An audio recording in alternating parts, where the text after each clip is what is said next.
So we finally conclude WrestleMania 37, and what is up, guys? It's me, the ALE Double X Prince, and I was gonna debate whether or not WrestleMania overall was good. I'm talking about night one and night two, and I have to be the one to say it, but other than the two main events for both shows, this WrestleMania as a whole was a disappointment. It really was, and because it's like, okay, for the people who were there live, they probably had the best time of their lives. It's the first time they've been at a wrestling event. They're part of history.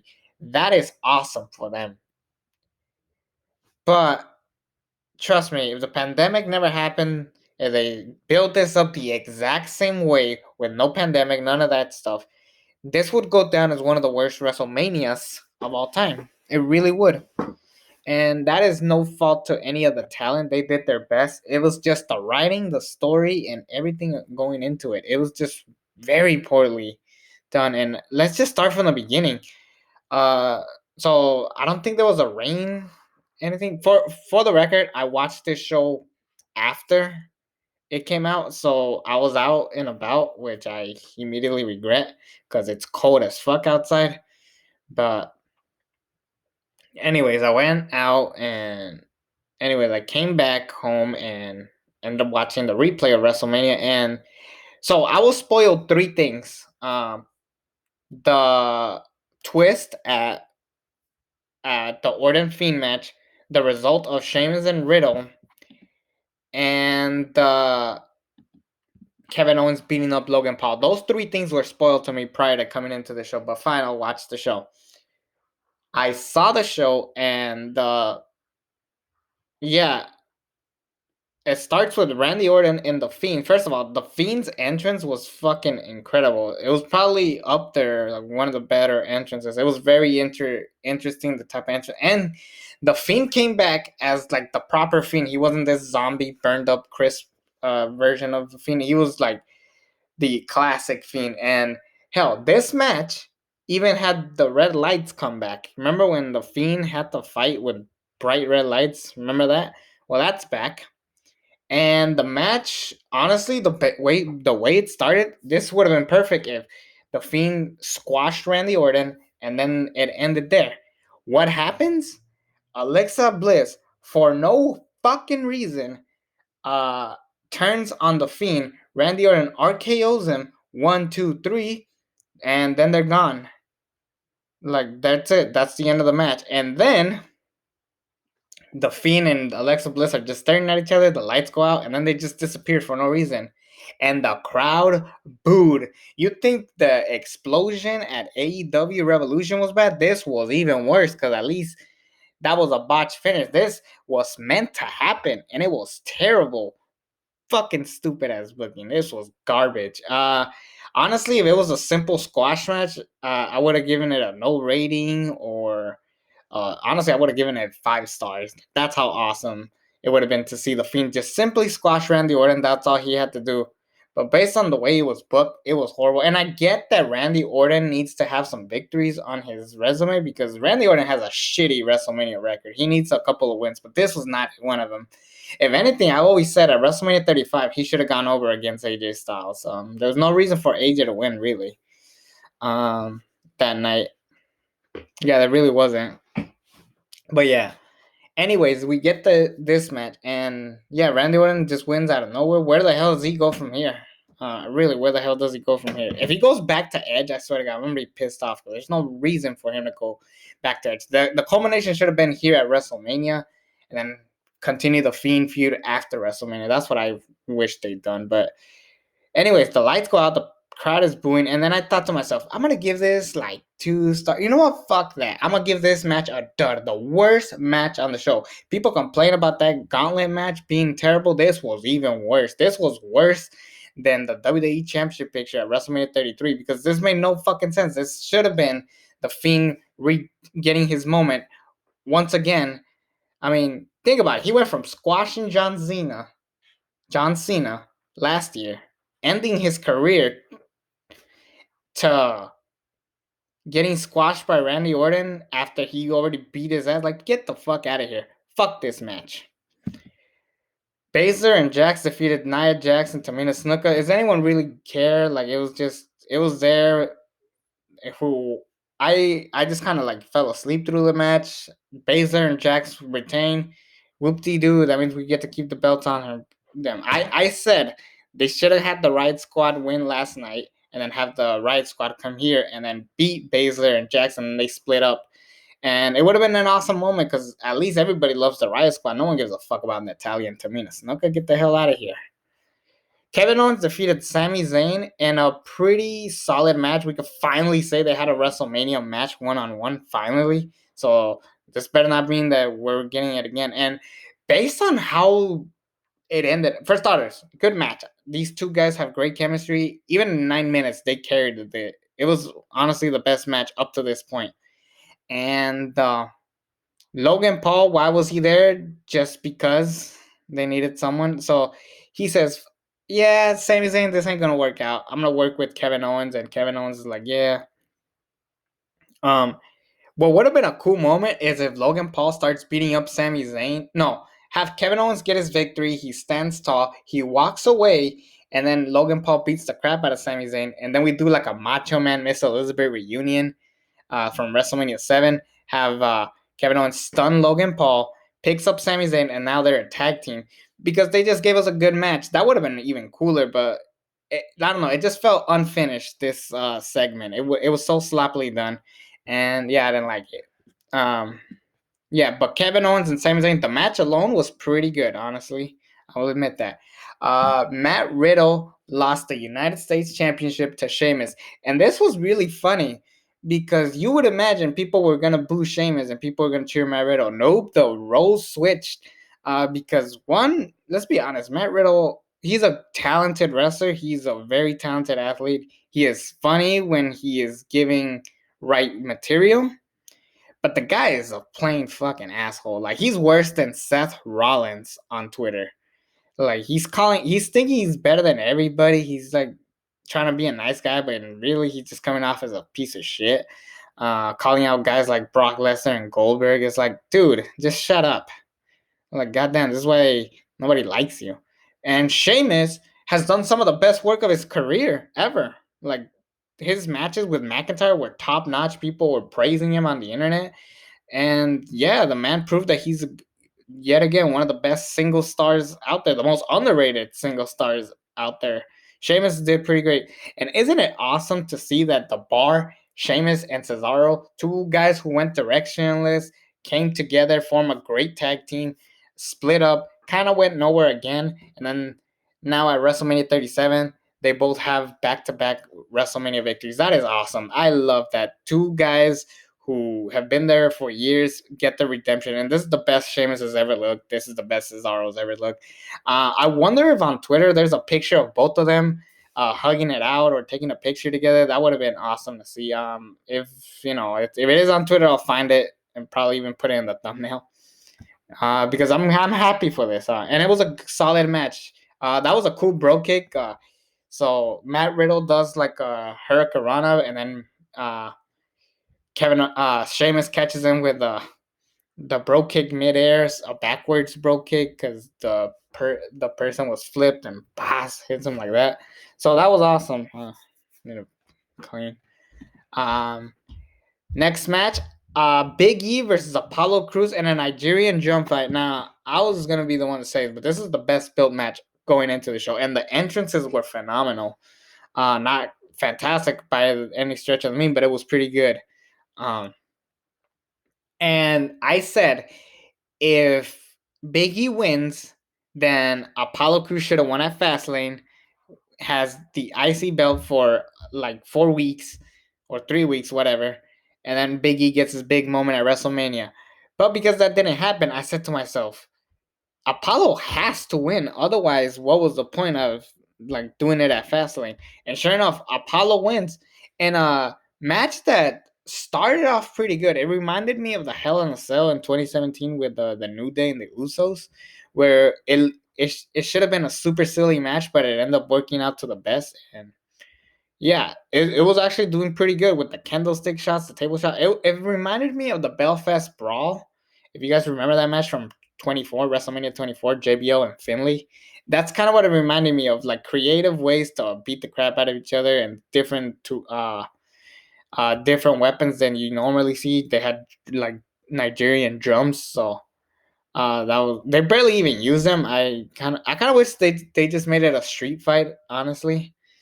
But what I hated about this match, the only thing that was wrong with this match, and it kind of killed the match, was Apollo Crews getting help to win the match. Who does he get help from? Daba Kato or Baba Tunde. Like, if you are wondering who the hell that is the guy from Raw Underground that Braun Strowman squashed. And he's even Samson in the movie, the main event on Netflix. I feel like they always wanted to push this guy. They just didn't know how, but this wasn't the right way. Him and Apollo Crews make no sense. I don't even know if the man's Nigerian. If he is, cool.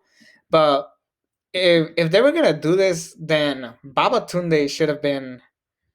Uh, yeah. Oh yeah, he is Nigerian. Baba Tunde is Nigerian. Awesome. So it does make sense for Apollo to be with him then. Um, However, I think Babatunde should have been with Apollo from the very beginning. They should have been together like from the start of Apollo's heel turn. If anything, Babatunde should have beaten the crap out of Big E somewhere. Like, who the hell is this guy?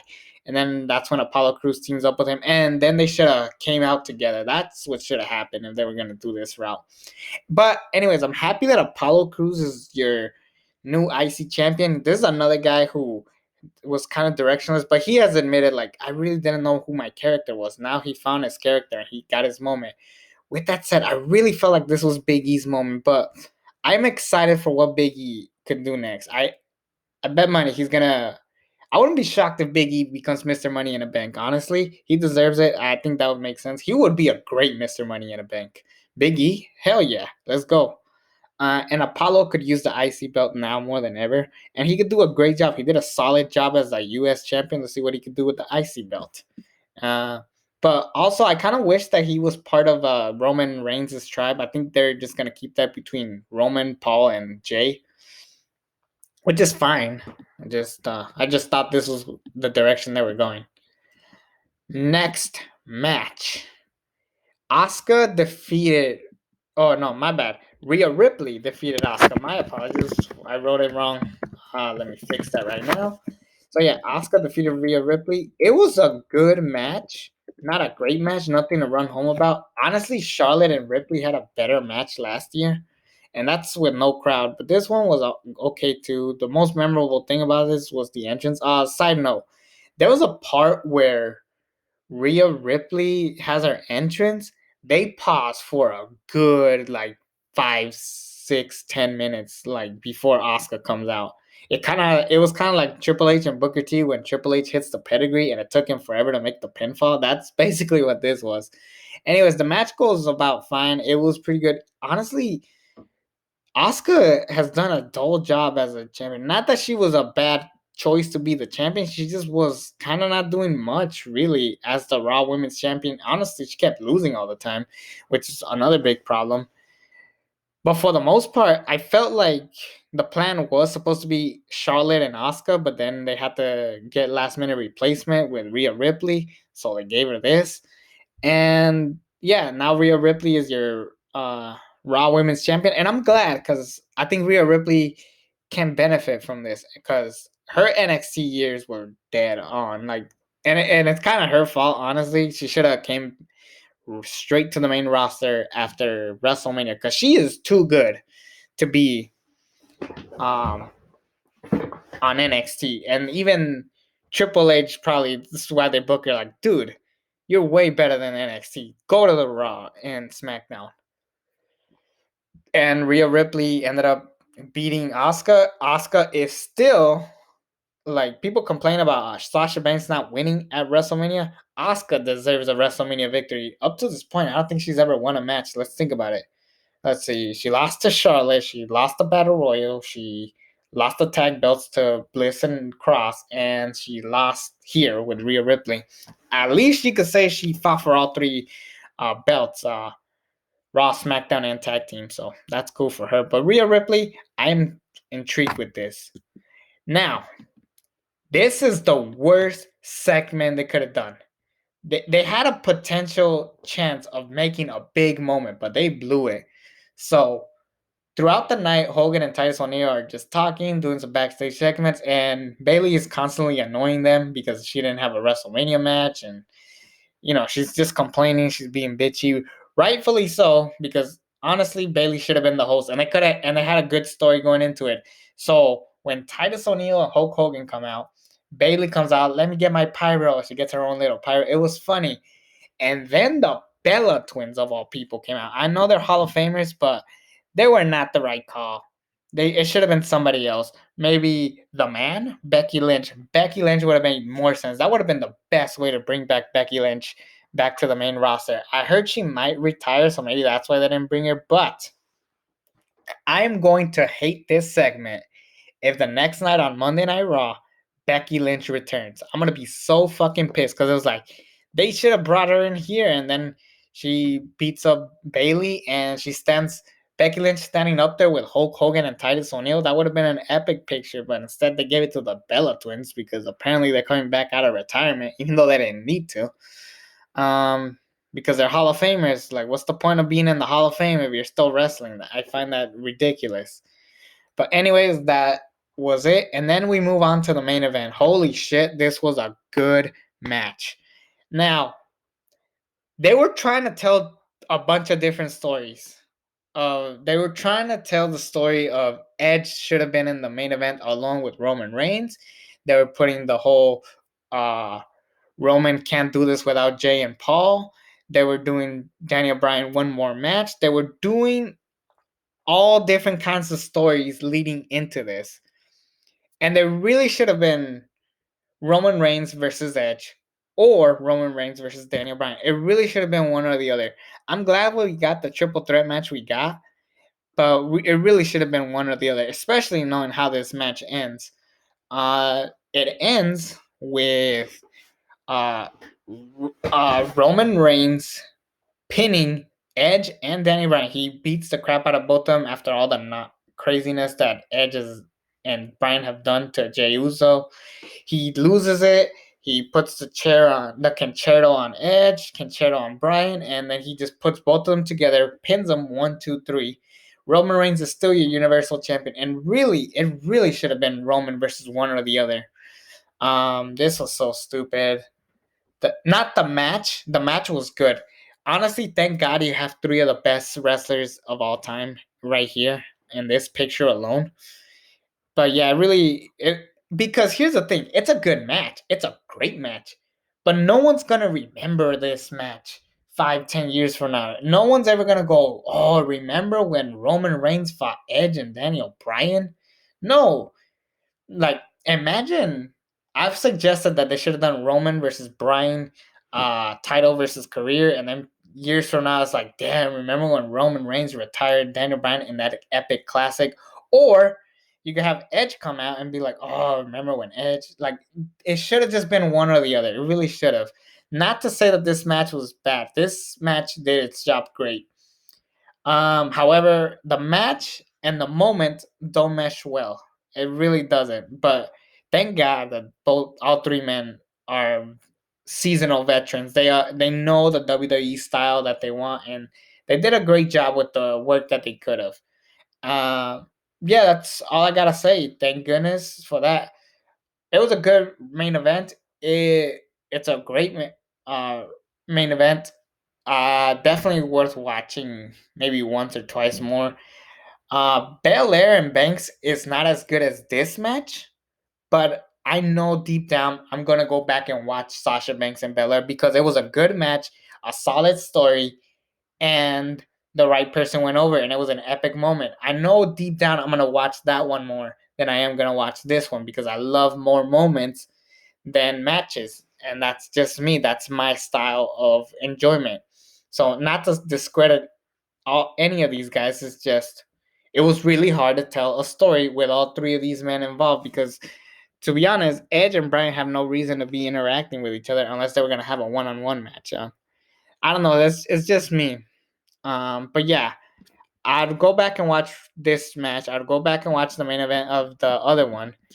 But overall, these two shows were not that great. Honestly, a lot of botch moments. Don't even get me started on the whole rain situation of the show being postponed. I'm not gonna lie. One of the best matches of the entire weekend was Miz and Morrison versus Damian Priest and Bad Bunny. That shocked the hell out of me. I can't believe I'm saying that. And it was not because it was a 5-star classic, it's because it was a memorable match because it was Bad Bunny doing haluva kicks, Canadian destroyers. Yes, I finally know the name of that move.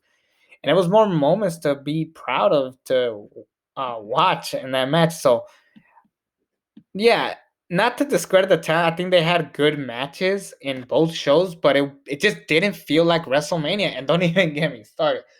So next, in 5 weeks from now, we're doing another pay-per-view called WrestleMania Backlash. It couldn't have just been Backlash. No, they had to call it WrestleMania Backlash. So this year we're gonna have 3 nights of WrestleMania. It's kind of like the greatest Royal Rumble when we had 3 Royal Rumbles in 1 year. So now we're getting 3 WrestleManias in 1 year. So stay tuned for that. It's gonna be so much fun, everybody. Like, oh my god, how stupid can they be? They can't be this fucking stupid. Like, goddamn. And this is why I'm taking a break following this review.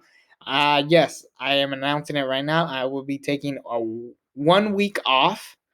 I'll come back for I think I'm honestly I'll come back a little bit after SmackDown ends because I actually want to talk about both shows, Raw and SmackDown. I rarely talk about those, so I want to talk about both just so I can see the aftermath of WrestleMania. I think we all want to see that. But for the most part, I'm just not gonna be invested in sticking around talking about current wrestling. I'll do some other rebookings. I could do some throwbacks. I could do whatever, but wrestling, modern day wrestling, right now wrestling, I just don't care. Not even AEW, not even NXT, not even Impact, New Japan, whatever. I just don't care anymore. I'm sorry, wrestling broke me. And yeah, that's gonna be it. Hope you guys enjoy this review. It's me, the ALE Double X Prince. Subscribe to this channel if you haven't already. And until then, I'm out.